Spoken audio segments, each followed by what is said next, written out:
Oke, kenalin, ini Jess. Dia adalah seorang ibu tunggal yang hidupnya bisa dibilang stuck saja.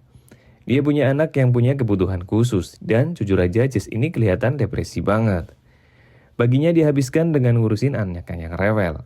Rumah berantakan, pokoknya hari-harinya yang bikin stres tingkat dewa. Ekspresinya selalu datar, matanya kosong, dan dia selalu kelihatan kayak orang lagi nahan beban seluruh dunia. Suatu hari, ada cowok bernama Greg yang ngajak Jess pergi liburan naik kapal pesiar bernama Tree Angel. Awalnya Jess pun menolak. Tapi karena dia butuh me time yang serius, akhirnya dia pun setuju. Dia titipin anaknya ke sekolah, terus berangkat ke pelabuhan. Tapi ada satu momen red flag kecil di sini. Dia datang terlambat dan dia kelihatan kacau banget. Waktu dia sampai, dia pun meminta maaf berkali-kali. Tapi suasana hatinya tetap gak bisa bohong. Dia kayak lagi gelisah sama sesuatu yang gak dia ceritakan ke siapapun. Yeah? Okay, come in together. Di dermaga, ada teman-temannya Greg, yaitu si Victor, yang gampang emosian. Kemudian ada pasangan manis Sally dan Donnie. Dan kemudian ada Heather, temannya yang paling ceria. Mereka ini tipe-tipe orang yang cuma pengen have fun saja, minum-minum bir dan lupakan masalah. Kapal Tree Angel milik Greg ini sebenarnya cakep banget. Kapal pesiar yang kelihatan nyaman buat berlayar santai. Mereka pun berangkat tinggalin daratan yang jauh di sana. Di atas kapal, Jess masih nggak bisa tenang. Dia duduk di dek, memandangin laut, tapi pikirannya malah balik ke anaknya. Di sini sutradara kayak pengen kita sadar kalau Jess itu sebenarnya nggak lagi di sana. Dia merasa bersalah, dia merasa gagal, dan liburan ini buat dia bukan buat senang-senang, tapi buat pelarian singkat dari rasa bersalahnya. Singkat cerita, mereka udah agak jauh ke tengah laut. Cuaca awalnya cerah banget, vibes-nya kayak liburan di iklan travel. Is it the shorts? No, Heather, Greg's been my friend. Tapi ini film trailer guys. Gak mungkin liburannya bakal mulus-mulus aja. Tiba-tiba langit berubah jadi gelap total dalam sekejap. Bukan mendung biasa, ini kayak dunia lagi kena glitch. Angin datang kayak mau kiamat. Ombak yang tadinya tenang berubah jadi monster raksasa yang siap dalam kapal kecil mereka tumpangi. Dan crash. Kapal Tree Angel dihantam badai yang gak masuk akal. Semua orang pun kini panik. Greg mencoba ngendaliin kemudi, tapi percuma saja. Kapal pun terbalik. Heather yang tadinya lagi ketawa ke TV tiba-tiba hilang ditelan ombak yang sangat ganas. Jess, Victor, Sally, dan Donnie berhasil selamat. Mereka ngapung-ngapung di atas puing-puing kapal. Nunggu keajaiban di tengah samudera yang luas dan dingin. Guys, okay? Dan benar saja, keajaiban pun itu datang. Dari balik kabel tebal muncul sebuah kapal pesiar raksasa bernama Aulus. Aulus ini gila sih, ukurannya jauh lebih gede dari kapal pesiar biasa. Kelihatan megah, kelihatan mewah, tapi juga punya vibe yang dingin dan angker banget. Gak ada suara mesin, gak ada lampu yang nyala di dek, benar-benar senyap kayak kota mati yang sedang mengabung. Dengan sisa tenaga, Jess dan orang lain pun naik ke kapal itu lewat tali tangga yang menjuntai. Begitu sampai di dek, mereka gak nemu satu orang pun. Kapal ini kosong melompong, tapi anehnya di ruang makan kopi masih berasap panas. Kartu-kartu masih berserakan di meja. Seolah-olah orang-orang yang ada di situ baru saja pergi sedetik yang lalu. Ada makanan yang masih utuh. Barang-barang pribadi yang ditinggalin gitu aja. Semuanya nunjukin kalau kapal ini sebenarnya hidup, tapi manusianya entah kemana. Ship's not deserted. I mean, maybe someone must think that it is. Di sini insting Jess mulai teriak. Dia ngerasa ada sesuatu yang gak beres. Dia ngerasa diperhatikan. Setiap kali dia nengok ke lorong gelap, dia kayak ngeliat bayangan orang yang lewat. About Victor. Teman-temannya yang lain, mereka sibuk nyari kru kapal. Teriak-teriak minta tolong, tapi nggak ada jawaban satupun yang menyahut jawaban mereka. So we're on the third floor. Greg. The bridge. Elus ini benar-benar kayak labirin logam yang punya kemauannya sendiri. Victor yang dari awal udah emosian makin gak sabar. Dia ngerasa Jess terlalu parno dan malah nge-trigger ketegangan di antara mereka. Victor mutusin buat mencar, nyari kru kapal sendirian. Dan disinilah titik balik film ini. The theater. Saat Victor masuk ke lorong yang gelap, dia dengar suara aneh. Dentuman logan, langkah kaki yang berat, dan suara kresek-kresek dari arah yang gak terduga. Teror pun dimulai. Ada sosok misterius yang muncul dari balik bayangan. Sosok ini pakai baju gelap, pakai topeng karung yang nutupin seluruh wajahnya. Dia bukan cuma ngebunuh, tapi dia kelihatan tahu persis kemana arah mereka berlari. Dia tahu setiap celah di kapal. Dia tahu taktik mereka. Seolah-olah dia sudah pernah ngelakuin ini ribuan kali sebelumnya. Jess berhasil lolos dari serangan pertama itu dan masuk ke salah satu ruangan. Di sana dia nemuin barang-barang miliknya sendiri. Barang-barang yang seharusnya nggak mungkin ada di atas kapal Aeolus. Dia nemuin kuncinya sendiri. Dia nemuin bukti-bukti yang nunjukin kalau dia bukan pertama kalinya ada di kapal ini. Otaknya mulai loading melambat. Dia mulai nyadar kalau ada sesuatu yang salah sama ingatannya dan tempat ini. Dia bukan cuma terjebak di kapal hantu di tengah laut. Dia terjebak dengan sebuah siklus yang gak ada ujungnya. Kapal Aeolus ini bukan sekedar kapal. Ini adalah mesin waktu. Sebuah penjara abadi, dan yang paling gila adalah saat Jess ngelihat sosok pembunuh bertopeng itu pertama kalinya dengan jarak yang begitu dekat. Please don't shoot. Please. Dia melihat sesuatu di balik topengnya. Sesuatu yang bikin dia sadar kalau neraka dia hadapi sekarang sebenarnya adalah konsekuensi dari apa yang dia lakukan sendiri. Apakah Jess bakal bisa lolos dari kapal ini? Atau dia bakal terus berputar-putar di neraka yang sama? Ngulang hari yang sama dan ngelakuin dosa yang sama selamanya. Inilah awal dari mimpi buruk yang sebenarnya. Dan kita baru masuk ke pintu gerbangnya. Sekarang kita masuk ke bagian paling bikin pusing. Setelah Jess ngelihat barang-barangnya sendiri yang ada di kapal Aeolus, dia sudah sadar kalau dia bukan survivor biasa. Kapal ini punya rahasia yang jauh lebih kelam daripada sekedar pembunuhan berdarah dingin. Jess mulai ngerasa ada deja vu yang sangat brutal. Ingatannya mulai glitching. Dia kayak punya memori yang belum kejadian, tapi dia tahu persis apa yang bakal terjadi selanjutnya. Di koridor kapal yang sunyi, Jess dengar teriakan Sally dan Donnie dari arah dek atas. Dia lari sekuat tenaga, tapi pas sampai di sana dia malah nemuin sesuatu yang lebih parah. Victor yang sekarat telah diserang sama sosok bertopeng tadi. Victor dengan sisa napasnya nunjuk ke arah Jess. Matanya penuh ketakutan. Di sini narasi filmnya mulai mind-blowing. Si pembunuh misterius itu ternyata nggak cuma asal bunuh. Dia punya presisi yang luar biasa. Dia tahu persis di mana jebakan dipasang. Kapan harus menyerang dan kapan harus mundur. Jess yang awalnya cuma ibu-ibu depresi yang pengen liburan, pelan-pelan pun kini berubah. Dia terpaksa angkat senjata. Dia sadar kalau dia nggak bisa ngelawan, dia bakal jadi korban selanjutnya. Pertarungan pun kini pecah. Di tengah drama cat and mouse yang sangat intens, Jess berhasil menjatuhkan sang pembunuh dari atas dek ke laut lepas. Yes, akhirnya si pembunuh mati. Semua orang pun kini lega. Mereka pikir ini teror setelah selesai. Tapi tentu saja ini kan film Three Angel. Masalah yang sebenarnya baru saja dimulai. Jess ngerasa ada yang aneh. Dia ngerasa loop ini belum berhenti. Dia mulai nyadar kalau kapal ini punya pola. Setiap kali ada kelompok baru yang datang, mereka bakal ngalamin tragedi yang sama persis. Dan pas dia ngeliat ke arah laut, dia ngeliat kapal Three Angel. Kapal yang sama yang mereka tumpangi tadi. Baru saja datang mendekat ke Aeolus.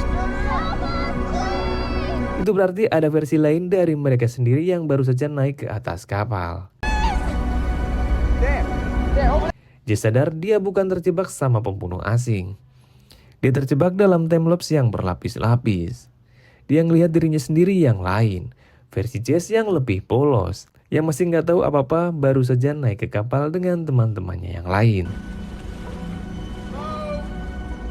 Jess yang sekarang yang penuh dengan luka darah dan trauma ngelihat masa lalunya sendiri lewat. Dia sadar kalau sosok pembunuh bertopeng yang dia bunuh tadi mungkin adalah dirinya sendiri dari loop sebelumnya yang gagal total. Otak penonton diajak jogging di sini. Ketegangan makin memuncak pas Jess berusaha buat memperbaiki keadaan. Dia mikir kalau dia bisa ngehentiin loopsnya, dia bisa pulang. Dia mulai ngikutin logika yang gila. Dia harus jadi pembunuh supaya dia bisa selamat. Dia mulai ngerencanain pembantaian. Dia mulai ngatur posisi mayat. Dan dia mulai bertingkah dingin. Persis kayak sosok yang dia buru tadi. Dia berubah dari prey jadi predator. Di bagian ini kita bakal ngeliat transformasi karakter Jess disturbing banget. Dia nggak lagi ngerasa bersalah pas harus ngorbanin teman-temannya. Baginya mereka semua cuma pion dalam game takdir yang udah rusak. Dia harus ngebuang semua orang ke laut. Dia harus menyingkirkan bukti-bukti dari loop sebelumnya, supaya loops yang baru bisa berjalan mulus. Please, I don't know where. Dia cuma pengen pulang, dia cuma pengen ketemu anaknya lagi. Terlepas dari berapa banyak nyawa yang harus dikorbankan di atas kapal terkutuk ini. Jess akhirnya ngerti kalau kapal Aeolus itu adalah bentuk hukuman.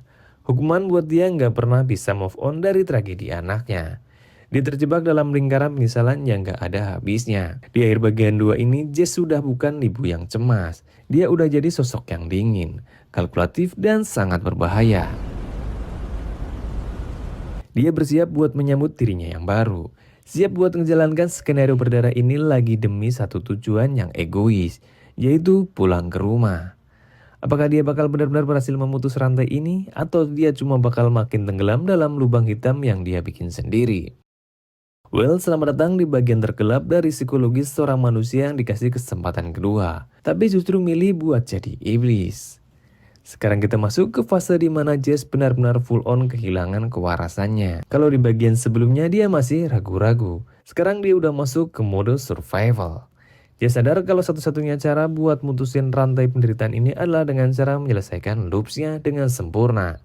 Bahkan kalau itu artinya dia harus menghabisi semua orang, termasuk versi dirinya yang lain. Babe, come on, let's go. Ini bukan lagi soal moralitas, ini soal obsesi yang sudah berubah jadi racun. Jess mulai bergerak kayak pemain catur yang sudah hafal semua langkah lawannya. Dia tahu kapan teman-temannya bakal masuk ke ruang makan, kapan mereka bakal dengar suara tembakan, dan kapan mereka bakal mati. Dia mulai membersihkan kapal. Dia memindahkan mayat-mayat ke tempat tersembunyi. Dia ngatur ulang barang-barang. Dan dia memastikan skenario pembantaian ini berjalan sesuai jadwal. Dia melakukan itu semua dengan tatapan kosong, seolah jiwanya udah lama tinggal di dasar laut. Di sini kita disuguhin momen-momen yang bikin ngilu. Jess harus ngelihat teman-temannya yang seharusnya dia selamatkan, malah jadi sasaran empuk demi skenario yang dia buat sendiri. Dia ngebantai teman-temannya bukan karena benci, tapi karena dia yakin itu adalah harga yang harus dibayar buat bisa pulang ke rumah. Dia meyakinkan dirinya sendiri kalau semua itu cuma simulasi. Kalau mereka semua toh bakal balik lagi pas loops dimulai dari awal.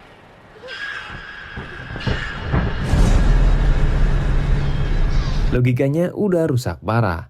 Dia diterjang ombak dalam Daniel tingkat tinggi. Tapi semakin dia mencoba buat menyempurnakan loops, semakin dia malah makin terpuruk. Tiap kali dia ngebunuh versi dirinya yang lain, dia malah makin kehilangan bagian dari kemanusiaannya. Dia mulai bertransformasi jadi sosok pembunuh bertopeng itu sendiri. It's classic paradox kan? Semakin keras kamu melawan takdir, semakin kamu justru jadi bagian dari takdir itu sendiri. Jess yang awalnya ketakutan sama si pembunuh, sekarang malah menjadi si pembunuh yang dia takuti. Ketegangan makin memuncak saat Jess menyadari kalau ada lebih dari satu Jess di kapal ini. Yes, loopnya nggak cuma single layer. Ada banyak versi Jess yang saling tumbang tindih. Jess yang baru naik kapal, Jess yang lagi bingung, Jess yang lagi udah haus darah. Kapal Aeolus berubah jadi rumah kaca penuh cermin, di mana setiap pantulan adalah ancaman. Jess harus berhadapan dengan dirinya sendiri dalam pertarungan hidup dan mati.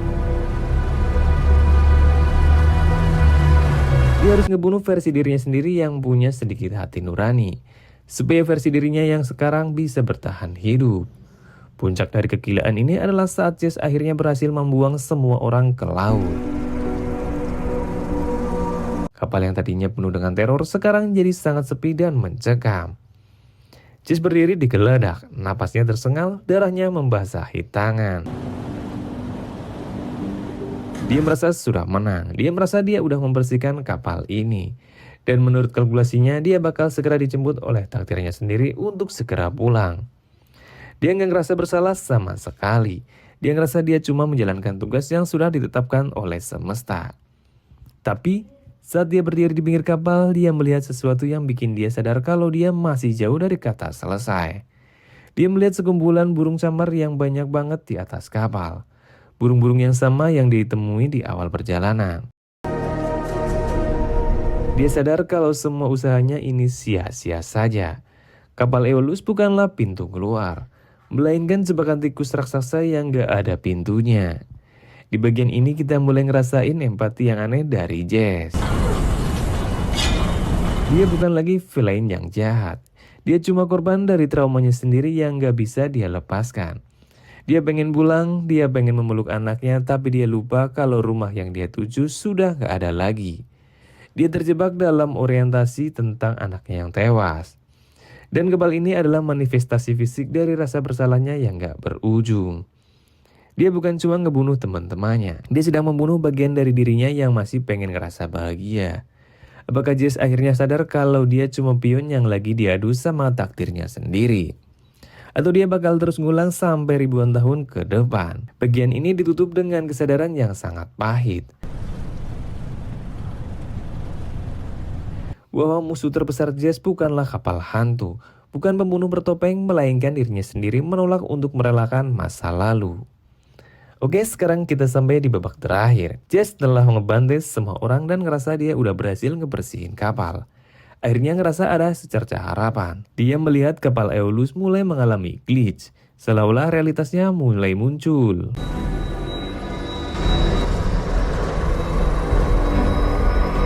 Di saat yang tepat dia jatuh ke air dan voila, dia terdampar di pantai. Dia selamat dan dia pun pulang. Jess lari sekuat tenaga ke rumahnya. Napasnya terengah-engah. Jantungnya mau copot karena dia mikir dia akhirnya bakal ketemu anaknya. Dan benar saja dari balik jendela dia ngelihat sosok yang paling dia rinduin. Tentunya anaknya yang lagi main di dalam rumah. Tapi pas dia ngintip lebih jauh dia ngelihat sesuatu yang bikin dia langsung shock. Ada Jess yang lain di dalam rumah itu. Jess versi awal yang lagi marah-marah, kasar sama anaknya. Dan kelihatan stres banget persis kayak perilaku yang memicu tragedi awal. Disinilah otaknya Jess mulai meledak. Dia sadar kalau dia belum pulang ke rumah yang nyata. Dia cuma balik ke titik awal dari loops yang baru. Dia ngelihat Jess di dalam rumah itu adalah versi dirinya sebelum ngalamin kejadian di kapal. Dan Jess yang baru balik dari kapal ini penuh dengan amarah dan kebencian. Gak bisa terima, dia pun mikir, wah ini ibu yang jahat buat anak gue. Tanpa mikir panjang, Jess langsung bertindak.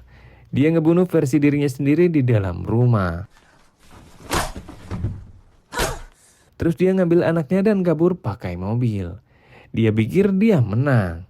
Dia pikir dia bisa hijack takdirnya sendiri. Mereka ngebut di jalanan. Jess berusaha nenangin anaknya yang ketakutan. Dia janji bakal jadi ibu yang lebih baik. Dia janji segalanya bakal berubah. Di tengah jalan terjadi kecelakaan maut. Mobil mereka terguling parah. Jess yang selamat dari tabrakan ngelihat ke arah bangkai mobil. Dan di sana dia ngelihat anaknya sudah tewas.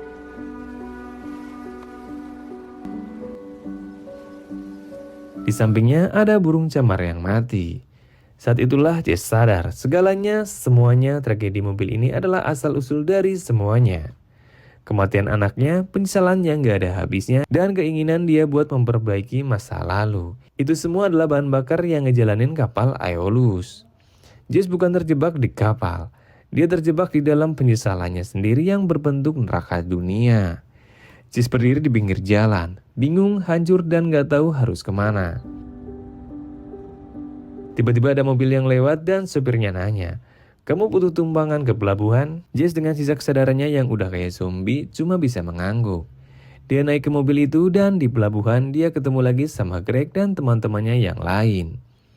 Mereka nungguin dia buat berangkat liburan. Semuanya riset lagi ke awal film. Jess naik ke kapal Three Angel lagi. Pura-pura seolah dia nggak tahu apa-apa. Padahal dia udah ngerasain neraka ini ribuan mungkin jutaan kali. Film ini ditutup dengan loop yang sempurna dan menyakitkan.